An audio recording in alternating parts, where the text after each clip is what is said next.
পানির উপরের অংশের দৈর্ঘ্য 10 মিটার। তার মানে পানির উপরে কত অংশ আছে? বলেছে কি পানির উপরের অংশের দৈর্ঘ্য 10 মিটার। তাহলে পানির উপরে আছে কত অংশ? 14/5 অংশ। তার মানে এই অংশের দৈর্ঘ্য হচ্ছে 10 মিটার। বন্ধুরা, আজকে একটা গুরুত্বপূর্ণ একটা অঙ্ক নিয়ে হাজির হয়েছি, বাঁশের অঙ্ক। অঙ্কটার সাথে তোমরা সবাই পরিচিত, খুবই সম্ভাবনা রয়েছে অঙ্কটা পরীক্ষায় আসতে পারে। চলো অঙ্কটা আমরা আরেকবার শিখে নিই খুব সহজভাবে। হচ্ছে একটি বাঁশের 7/1 অংশ কাদায়, 2/1 অংশ পানিতে এবং বাকি অংশ পানির উপরে আছে। প্রথম প্রশ্ন হচ্ছে দেখো, অঙ্কর ক্ষেত্রে সবচেয়ে বড় বিষয় হচ্ছে প্রশ্ন বোঝা। প্রশ্ন বোঝা মানে অঙ্ক বোঝা। হ্যাঁ, সিম্পল বিষয়। প্রশ্নটা বুঝতে হবে। ধরি একটা বাঁশ, এটা হচ্ছে একটা বাঁশ। এটা হচ্ছে একটা বাঁশ। বাঁশটার বললো কি, বাঁশটার এত অংশ কাদায় রয়েছে, এত অংশ ধরে রয়েছে কি কাদাতে। এই যে কাদাতে রয়েছে। এত অংশ পানিতে, তার মানে এই যে পানিতে, এবং বাকি অংশ পানির উপরে। ধরে নিই এতটুকুই অংশ রয়েছে কি পানির উপরে। তাহলে প্রথম প্রশ্ন হচ্ছে বাঁশের কত অংশ পানির উপরে, তার মানে এই জিনিসটা বের করতে হবে আমাকে। কি বের করতে হবে? এই জিনিসটা। চলো সেটাই বের করি। খুব সহজভাবে বোঝার চেষ্টা করি আমরা। প্রশ্ন হচ্ছে কি, বললো কি বাঁশের কত অংশ পানির উপরে। তাহলে একটা অংশ রয়েছে আমার কাদায়, আর একটা অংশ রয়েছে পানির ভিতরে। তাহলে বাঁশের বাকি অংশ যেটা, সেটাই রয়েছে কি পানির উপরে। তাহলে যেটা কাদা এবং পানিতে রয়েছে সেটা যোগ করে যদি আমি সম্পূর্ণ বাঁশ থেকে বিয়োগ করতে পারি, তাহলে আমার বাকি অংশটা বের হয়ে যাবে। আর বাকি অংশ মানে পানির উপরের অংশ। তাহলে সেটা করি। পানিতে আছে বাঁশের অর্ধেক অংশ, কাদায় আছে বাঁশের 7/1 অংশ। তাহলে পানি ও কাদায় মোট রয়েছে, সুতরাং পানি ও কাদায় মোট রয়েছে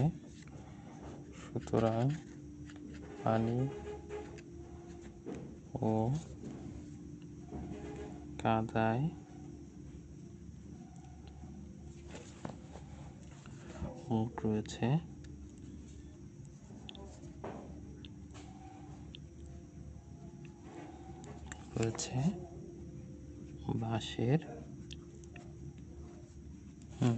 তাহলে দেখো, তাহলে আগে পানি এবং কাদায় সব মোট কত অংশ রয়েছে সেটা বের করতে হবে। আর আমরা জানি মোট বলা মানেই সেখানে যোগ করতে হবে। তো মোট রয়েছে বাঁশের কত অংশ, এই ধনুটার সমষ্টি 2/1 যোগ 7/1 অংশ। তাহলে সেটা আমরা এবার যোগ করি। সেটা যোগ করে ফেলি। তাহলে আমরা আশা করি আমরা জানি যে আসলে ভগ্নাংশের যোগ বা বিয়োগ কীভাবে করতে হয়। তারপরে যেহেতু অঙ্কের ক্ষেত্রে এটা চলে এসছে, আসো আমরা আরেকবার বোঝার চেষ্টা করি। তাহলে ভগ্নাংশের যোগ বিয়োগ করার ক্ষেত্রে কী করতে হয়? ভগ্নাংশের হরগুলো লসাগু বের করতে হয়। তাহলে 2 আর 7 লসাগু কত হবে? এ দেখো, এমন কোনো সংখ্যা নাই যেটা দিয়ে 2কেও ভাগ করা যায়, 7কেও নিঃশেষে বিভাজ্য হয় না। তাহলে যখন এরকম হবে না, তখন লসাগু নির্ণয়ের নিয়ম কি? গুণ হয়ে যাবে। হর দুটো কী করতে হবে? গুণ করে ফেলতে হবে। 7 আর 2-এর গুণফল কত? 14। আচ্ছা, এবার 14কে 2 দিয়ে ভাগ দিলে হয় 7, 7কে 1 দিয়ে গুণ দিলে হবে 7। 14কে 7 দিয়ে ভাগ দিলে হয় 7 দুগুণে, 14কে 7 দিয়ে ভাগ দিলে হয় 2, 2কে 1 দিয়ে গুণ দিলে হয় 2 অংশ। তাহলে কত হবে? 14/9 অংশ। 14/9 অংশ। হ্যাঁ, এখন একটা কথা বুঝতে হবে। তাহলে আমি কী করলাম? পানি ও কাদায় কতটুকু রয়েছে সেটা বের করলাম, কিন্তু আমাকে বলেছে পানির উপরে কতটুকু আছে। তাহলে এটা তো একদম সহজ। সম্পূর্ণ বাঁশ সবসময় 1 হবে। কোনো কিছু সম্পূর্ণটা মানে 1। তাহলে সম্পূর্ণ অংশ থেকে যদি আমি এই পানি ও কাদার সমষ্টি বিয়োগ করে দেই, তাহলে পানির উপরে কতটুকু আছে সেটা আমি বের করে ফেলতে পারবো। তাহলে ধরি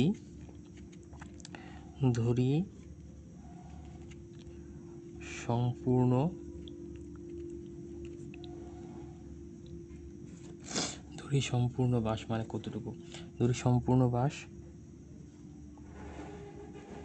1 অংশ। 1 অংশ। হ্যাঁ, তাহলে পানির উপরে কতটুকু রয়েছে? সুতরাং পানির উপরে রয়েছে পানির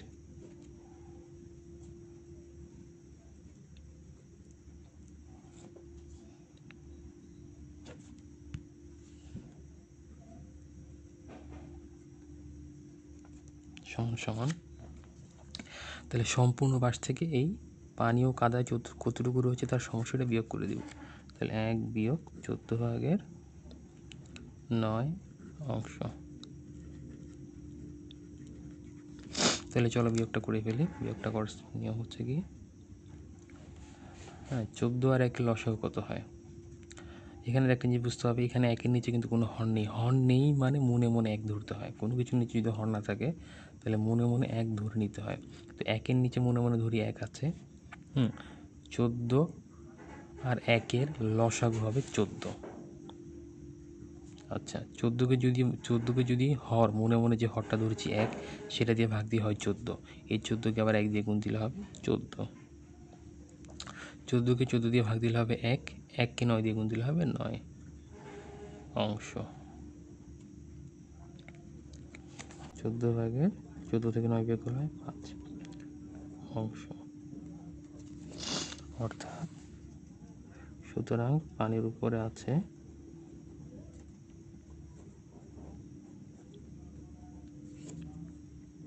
হচ্ছে 14/5 অংশ। ঠিক আছে। আচ্ছা 14/5 অংশ।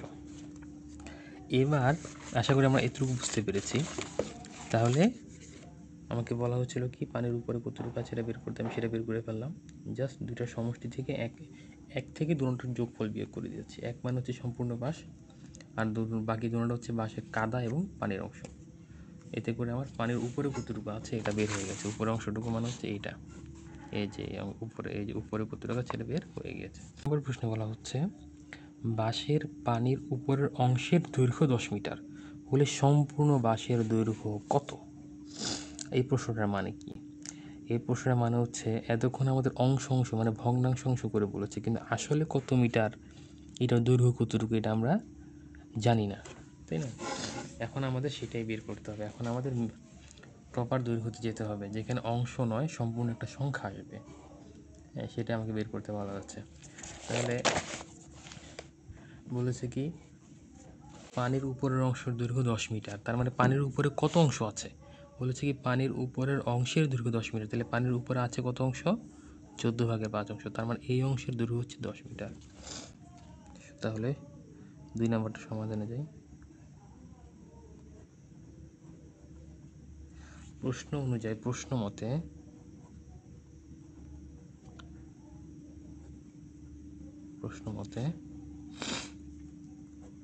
14/5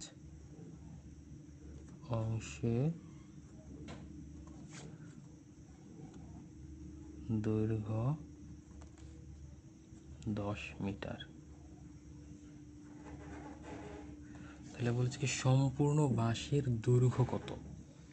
হ্যাঁ তাহলে সম্পূর্ণ বাঁশ মানে কত, 1। তাহলে সম্পূর্ণ বা 1 অংশের দৈর্ঘ্য, সম্পূর্ণ বাঁশ বা 1 অংশের দৈর্ঘ্য, সম্পূর্ণ বাঁশ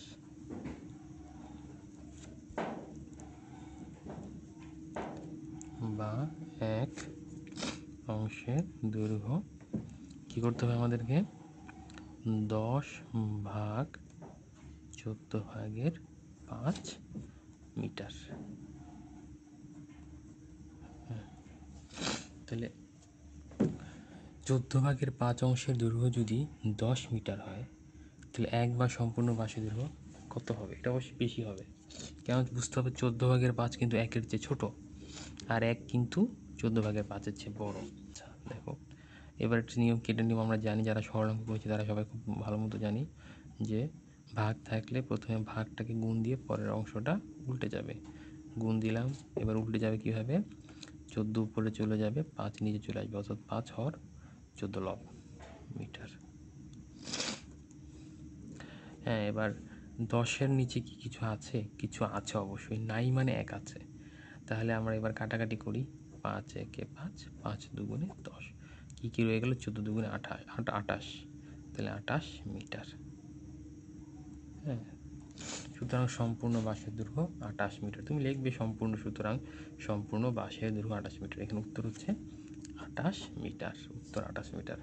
তুমি একটা অতিরিক্ত লাইন অ্যাড করে, আমি সেটা করছি না, সেটা হচ্ছে সম্পূর্ণ বাঁশের দৈর্ঘ্য 28 মিটার লিখতে হবে, না হয় নাম্বার কেটে ফেলবে শিক্ষকরা। ধন্যবাদ, নাম্বার কেটে ফেলবে তোমাদের।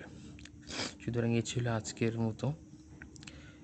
আজকের গুরুত্বপূর্ণ একটা অঙ্কের সমাধান। এরকম বৃত্তি পরীক্ষাতে যারা রয়েছে তাদের জন্য আরও অনেক সমাধান আসবে, অনেক ধরনের সাজেশন আসবে। আমাদের চ্যানেলটা যদি তোমরা ইউটিউব থেকে দেখে থাকো তাহলে অবশ্যই সাবস্ক্রাইব করো, লাইক কমেন্ট করো, এবং যদি ফেসবুক ইনস্টাগ্রাম দেখে থাকো তাহলে ফলো করো, লাইক কমেন্ট করো। ধন্যবাদ পাশে থাকার জন্য।